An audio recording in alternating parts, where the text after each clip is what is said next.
नमस्कार दोस्तों, स्वागत है आपका अपने ही चैनल श्री श्याम परिवार में। दोस्तों, आज के इस वीडियो में हम जानेंगे कि कब से शुरू होगा पितृपक्ष और कब से शुरू होंगे श्राद्ध। तो जानेंगे आज के इस वीडियो में, और साथ ही साथ जानेंगे इसकी तर्पण विधि और महत्व के बारे में। तो बने रहे मेरे साथ अंत तक। दोस्तों, हिंदू धर्म में पितृपक्ष का विशेष महत्व है। यह पक्ष पितरों के लिए समर्पित है। साथ ही पितृपक्ष में पितरों का तर्पण, श्राद्ध और उनकी आत्मा की शांति के लिए पिंडदान किया जाता है।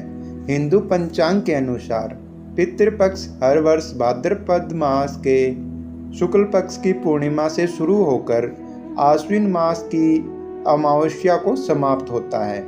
इस दौरान श्राद्ध, तर्पण और पितृदान जैसे कार्य किए जाते हैं।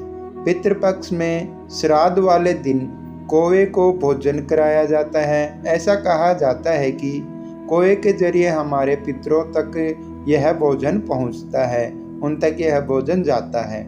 कुछ मान्यताओं के अनुसार पितृपक्ष के दौरान हमारे पूर्वज कौवे के रूप में धरती पर आ जाते हैं। यदि आप अपने पूर्वजों की आत्मा की शांति के लिए पितृपक्ष में श्राद्ध, तर्पण या पिंडदान करने की सोच रहे हैं तो आपको इसकी तारीख जरूर जान लेनी चाहिए। हिंदू कैलेंडर के अनुसार पितृपक्ष हर साल भाद्रपद मास के शुक्ल पक्ष की पूर्णिमा से शुरू होकर आश्विन मास की अमावस्या को समाप्त हो जाता है। इस साल पितृपक्ष 10 सितंबर 2022 दिन शनिवार से शुरू होकर 25 सितंबर 2022 को समाप्त हो जाएगा। बता दें, इस दिन से आश्विन मास की कृष्ण पक्ष की अमावस्या तिथि शुरू हो जाती है। हिंदू धर्म में पूर्वजों की आत्मा शांति के लिए 15 दिन पितृपक्ष के लिए रखे गए हैं।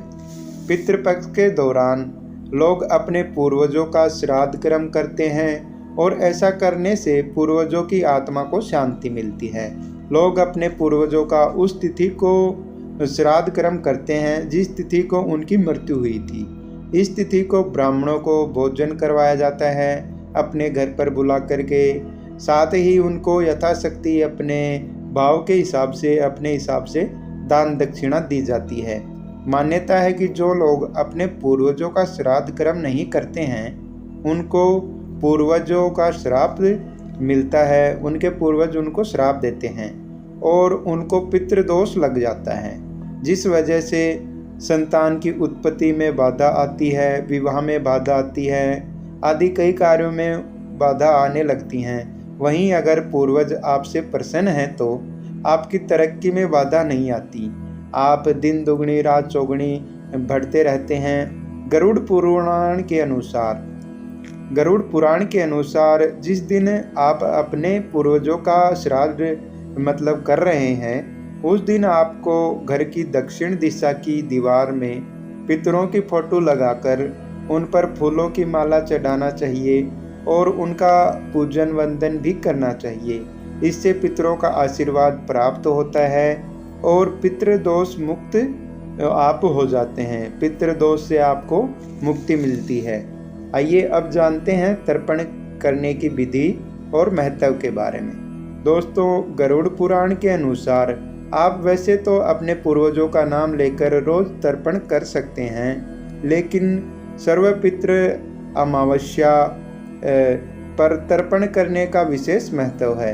अगर आप सही विधि से तर्पण नहीं कर सकते हैं तो आप किसी योग्य ब्राह्मण या आचार्य से तर्पण करवा लें। उनको बुला करके कि हे महाराज, आप हमारे पितरों का तर्पण कर दें।